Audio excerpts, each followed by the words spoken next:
Eminem is often deemed as one of the greatest rappers of all time, with a huge catalog of music, critical acclaim, and commercial success who broke barriers within the hip-hop community and music industry. After decades of success, it's easy to assume that people he encountered on his path to stardom knew he would become a superstar, but that was not the case. He faced a lot of naysayers who stifled his path to stardom. Eminem was a little over a year old when his father walked out on his mother, leaving him to be raised by a single mother in poverty. He and his mother moved around frequently until they finally settled in a black neighborhood in the city of Detroit, Michigan. During his youth, he was often teased and bullied by his peers, which added to the hardship he was already facing.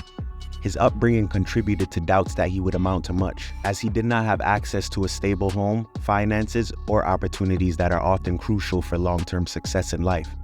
Eminem was introduced to hip-hop by his uncle Ronnie as a youngster. His love for hip-hop grew into a passion, and by the age of 14, it had evolved into an obsession for writing raps and crafting rhymes. Living in a black neighborhood helped shape and influence Eminem's interests and personality. As he pursued music with his childhood friend Proof, Eminem was often undermined and seen as a novelty act due to the fact that he was white in a predominantly black art form. Hip-hop was a powerful force that served as a vehicle for sharing the black American experience, and white rappers such as Eminem were seen and treated as outcasts. This was exacerbated by white rappers, particularly Vanilla Ice, who predated Eminem.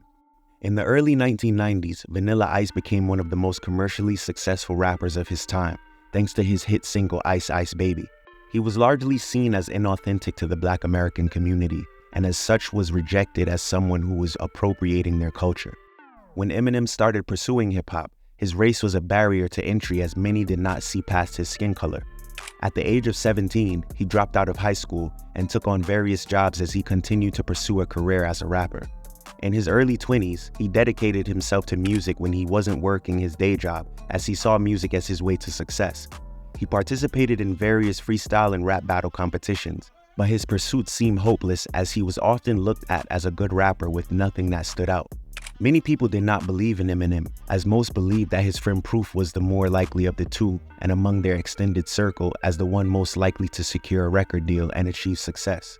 Proof had dedicated a lot of time developing a reputation in the Detroit underground rap scene and played a pivotal role in the freestyle rap battles and open mic events that took place at the Hip Hop Shop, which he hosted.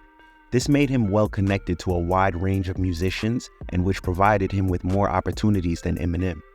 Proof was also known to have had a more appealing and relatable style of rap at the time in comparison to Eminem, who had not yet developed his Slim Shady persona. In 1996, Proof brought together a group of Detroit MCs, including Eminem, to form D12.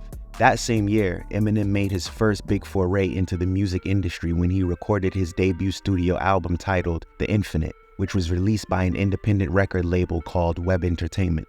The album featured Eminem rapping to New York-style beats with heavy use of technical rap that was influenced by the likes of AZ and Nas. But it was not well received, with many criticizing him for not having his own unique sound.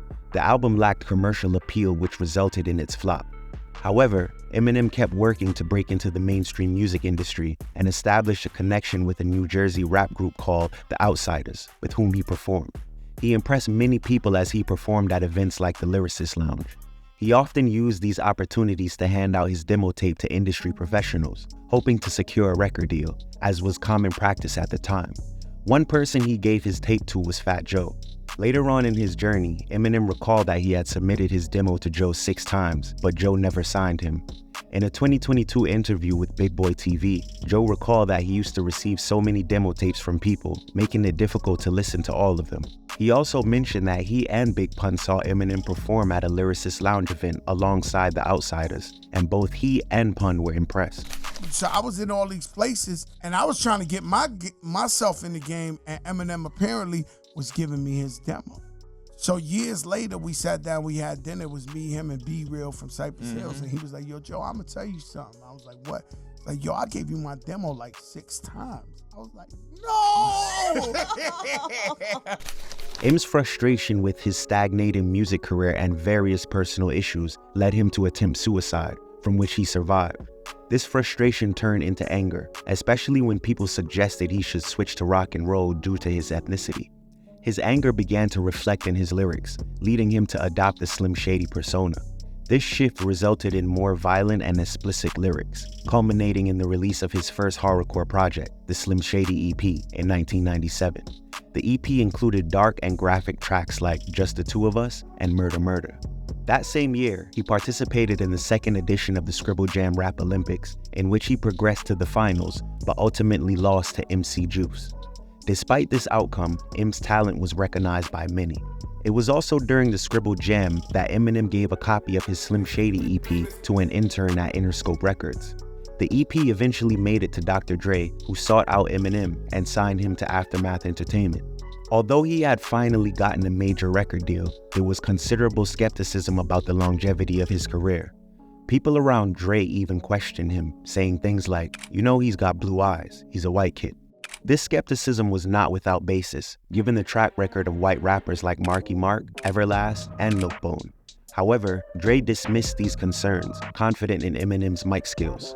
M went on to record and release the Slim Shady LP, which built on the direction established in the Slim Shady EP. Released in 1999 and promoted by the lead single My Name Is, the album generated significant buzz in the hip-hop community. Many critics compared him to Vanilla Ice, partly due to the perceived corny and nerdy theme and delivery. The explicit lyrics and violent content also presented another major challenge for Eminem, as some radio stations refused to play his songs, deeming them inappropriate. Despite this, his success was not hindered, and the album went on to sell over 5 million copies. Many doubted that Eminem could replicate the success of the Slim Shady LP, and criticized him for being a bad influence on children. However, not only did M match the success of his previous album, but he far surpassed it with the release of the Marshall Mathers LP in 2000, which became his most critically acclaimed project. The album featured music videos with a lot of imagery and references to white singers, groups, and themes that resonated with white and middle America. This approach didn't sit well with some, who felt that hip-hop should focus on Black America. Eminem was perceived as a culture vulture before the term even became popular. In his lead single, The Real Slim Shady, Eminem expressed how he couldn't care less about accolades, rapping, "You think I give a damn about a Grammy? Half of you critics can't even stomach me, let alone stand me." The irony is that the song won the Best Rap Solo Performance Award at the 2001 Grammy Awards. He also addressed many of his critics in the song Criminal, where he remarks, "Every time I write a rhyme, these people think it's a crime. To tell them what's on my mind, I guess I'm a criminal." Despite the success of the Marshall Mathers LP, critics continued to target Eminem, citing his race and his shock value material, which had become even more extreme in this album, as the real reasons for his success. Having the biggest album in America made him an even bigger target for scrutiny, which took a toll on him and led to increased drug use, something he openly spoke about in his music. That, in turn, made him an even bigger target, as he was seen as a drug addict whose time in the spotlight would end tragically, much like some other stars that came before him. Despite these challenges, Eminem leveraged his success to start signing artists to his Shady Records label, which he founded in 1999. His first major signing was his group D12, which released the platinum-selling album Devil's Night in 2001. By the time Eminem released his fourth studio album, The Eminem Show, in 2002, he had fully embraced his role in the music industry as a villain. The album included tracks such as White America and Without Me, both of which he addressed his race within the context of hip-hop culture. In Without Me, he likened himself to Elvis Presley, noting that both were white men in a predominantly Black industry who achieved extraordinary success. Despite his achievements, comments about his race clearly affected him, but he did not shy away from it. He acknowledged that the color of his skin made him more relatable to the white crowd, which was reflected in his record sales. The Eminem Show was a massive success, selling over 27 million copies worldwide and solidifying his place in the music industry. He also collaborated with various artists on the soundtrack for his first major film role in the semi-biographical film 8 Mile. Later that year, he signed 50 Cent to his Shady Records label in a joint venture with Dr. Dre's Aftermath Entertainment, achieving overwhelming success. In March 2003, Eminem won the Academy Award for Best Original Song for Lose Yourself from the 8 Mile soundtrack, making him the first rapper to win the award in Academy Award history. As the years went on, Eminem continued to release singles and albums that broke sales records and earned him acclaim for his lyrical skill. However, in 2017, he experienced a career slump with the release of Revival, which received a lot of negative reviews and became one of his lowest selling albums since he first gained public attention. Critics panned the album for being too woke and having too much of a pop sound due to its features and production. Rapper and podcaster Joe Budden, who was signed to Shady Records as part of Slaughterhouse, openly criticized the album multiple times on his Everyday Struggle podcast, calling it trash. This criticism sparked significant controversy online, with some believing it was inappropriate for Joe to publicly criticize his label boss. The resulting tension contributed to Slaughterhouse's departure from Shady Records, and eventually the group's breakup, as they struggled to reach internal agreement. M later responded to Joe's criticism on his 2018 album Kamikaze in the song Fall, where he raps, "Somebody tell Budden before I snap, he better fasten it, or have his body bag get zipped. The closest thing he's had to hits is smacking bitches." Budden, who had retired from rap, chose not to reply with a diss track, but criticized Eminem for focusing more on wordplay than on producing quality content, and claimed to have released better music than M throughout the decade. Despite his achievements and the industry's acceptance of multiple white rappers like Mac Miller, Yellow Wolf, G-Eazy, Logic, and others over the past 20 years, Eminem's race still continues to follow him. This ongoing issue affected his ranking on the top rapper list, as some refused to credit his contributions to rap due to him being white. Rapper Lord Jamar from the acclaimed 90s group Brand Nubian was one of the most vocal in pushing the idea that Eminem was a guest in hip-hop. He often spoke of this in various interviews, making it a reoccurring theme. On Math Hoffa's My Expert Opinion podcast, Lord Jamar stated, "Hip-hop is black music. We created this shit. As the creators, we decide who our goats are. Okay. Not record sales, not record companies, not white people, not any other people other than black people that started this shit right in the beginning. So we decide." Eminem took issue with Jamar's comments and addressed them in the song Fall from his 2018 album Kamikaze. In the track, he raps, "And as far as Lord Jamar, you better leave me the hell alone, or I'll show you an Elvis clone. Walk up in this house you own, thrust my pelvic bone. Use your telephone and go fetch me the remote. Put my feet up and just make myself at home. I belong here, clown. Don't tell me about the culture. I inspired the Hobsons, the Logics, the Coles, the Shones, the K-Dots, the 5-9s, and oh, brought the world 50 Cent. You did squat, piss and moon." Jamar responded to the diss on his "You Not a Mean" Godcast, where he cheerfully remarked to M, "I got into your psyche." In a 2021 interview on Crook's Corner, Eminem was asked about the notion of white rappers being seen as guests in hip-hop.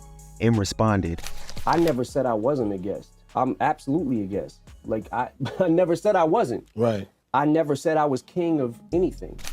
Another prominent figure who commented on Eminem's status in the rap game was Grandmaster Melle Mel, a pioneering legend in hip-hop known for his contributions to MCing and lyricism. In a 2023 interview on The Art of Dialogue, Melle Mel stated that while Eminem has skills, he would not have been ranked number 5 on Billboard and Vibe's 50 Greatest Rappers of All Time if he were black. This led several rappers, including Kevin Gates and 50 Cent, to speak out in M's defense. Eminem also responded to this in Easy Mill's song, Realist, saying, "But when they say that I'm only top 5 cause I'm white, why would I be stunned? My skin's color's still working against me cause second I should be to none. Being white ain't why they put me at 5, it's why they can't put me at 1. This was one of the rare occasions Eminem publicly acknowledged that his skin color worked against him, though he did acknowledge in the same song that hip-hop had been good to him. Melle Mel released a diss track titled Kickback, aimed at Eminem, rapping, "The top 5 is cap. You the piss that's on the floor in the elevator of rap.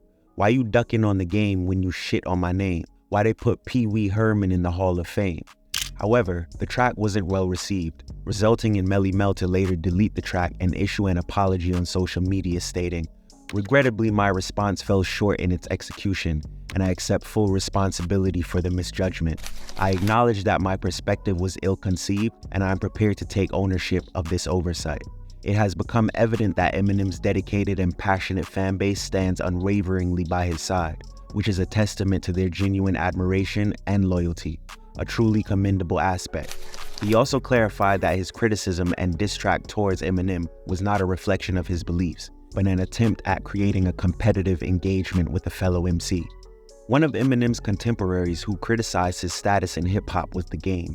The Game tried to spark a beef with Em on multiple occasions. While during an appearance on the All the Smoke podcast, Game asked, "When have you ever heard an Eminem song in the club? When have you ever heard this shit in the locker room when it's like, yo, this is the new M, I'm about to go crazy out here when they do this tip-off." So again, it must happen when niggas is training for the Olympics or some shit, or when white boys are surfing, dude, or doing what the f they doing.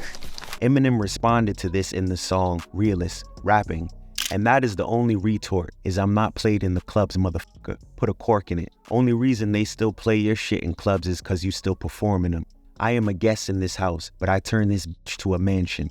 Reinforcing his view that while he sees himself as a guest in hip-hop, his achievements have been extraordinary. However, not all of Eminem's peers in the industry shared the sentiment that he was not an elite MC. Many artists regarded him as one of the greatest rappers of all time. Jay-Z, who featured Eminem on his 2001 track Renegade, spoke highly of Eminem's exceptional lyrical abilities. Dr. Dre, Kanye West, Rakim, Fat Joe, and several other rappers also spoke highly of Eminem's talents and achievements in the rap game. Additionally, 50 Cent stated that having Eminem around him and witnessing his immense sales success motivated him to make music that would also perform well commercially. With each new release, Eminem's albums and singles has become the highest selling rapper of all time, surpassing his peers like Drake, Jay-Z, Kanye West, and even Tupac Shakur. He consistently appeared in top 10 lists for Best Rapper, Best Rap Album, and Best Rap Song. And some of his work, such as the Marshall Mathers LP, continue to be reevaluated both positively and negatively. However, with much of his initial audience growing up and societal norms shifted, some of his lyrics did not age well due to their controversial subject matter, which included jokes about homosexuality, school shootings, violence against women, and rape. These topics, amplified by social media and changing global political climates, led some to label his music as corny and unrelatable.